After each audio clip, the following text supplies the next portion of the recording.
అందరూ బాగున్నారా? దేవుని కృపలో మీరందరూ బాగుండాలని మీ అందరి కొరకు అనుదినము నా ప్రార్థన సమయంలో మీ అందరి కొరకు ప్రార్థన చేస్తున్నాను. మరి నా కొరకు మీరు ప్రార్థన చేస్తున్నారా? తప్పకుండా ప్రార్థన చేస్తారని విశ్వసిస్తున్నాను. ఈరోజు దేవుడు మీ ముందుకు రావడానికి ఆయన కృప చూపించినందుకే ఆయనకి వందనాలు తెలియపరుచుకుంటున్నాను. మరి యొక్క లేఖనం ద్వారా ఆయన మీ ముందుకు రావడానికి కృప చూపుతున్నారు. అదేంటంటే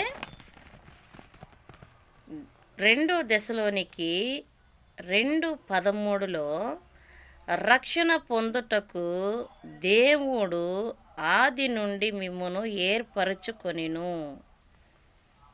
నా మాటలు మీరు జాగ్రత్తగా అబ్జర్వ్ చేయాలని మళ్ళీ ప్రార్థిస్తున్నాను, మళ్ళీ చదువుతున్నాను. తర్వాత మీరు వీలు పడినప్పుడు దాన్ని తీసి రెఫరెన్స్ చదవాలని దేవుని పేరిట తెలియపరుస్తున్నాను. రక్షణ పొందుటకు దేవుడు ఆది నుండి మిమ్మును ఏర్పరచుకొనెను. Praise the lord.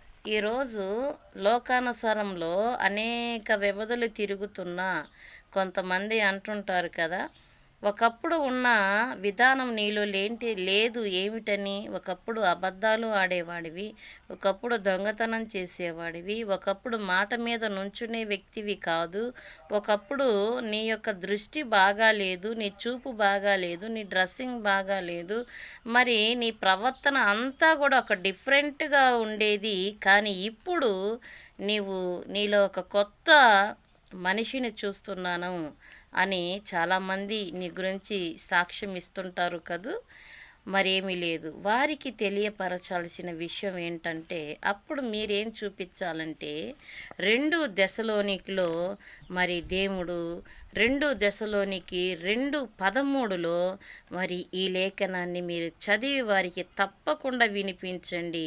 అప్పుడు నీవు దేవుని ప్రణాళికలో ఉన్నట్లుగా వారికి ఒక రూఢి పరుస్తాడు దేవుడు కదా.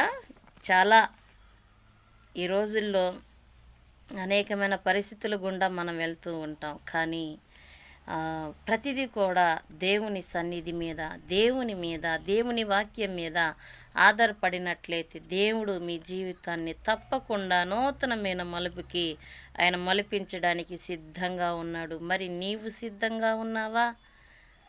Thank you. దేవుడు మిమ్మల్ని దీవించి ఆశీర్వదించునుగాక. God bless you.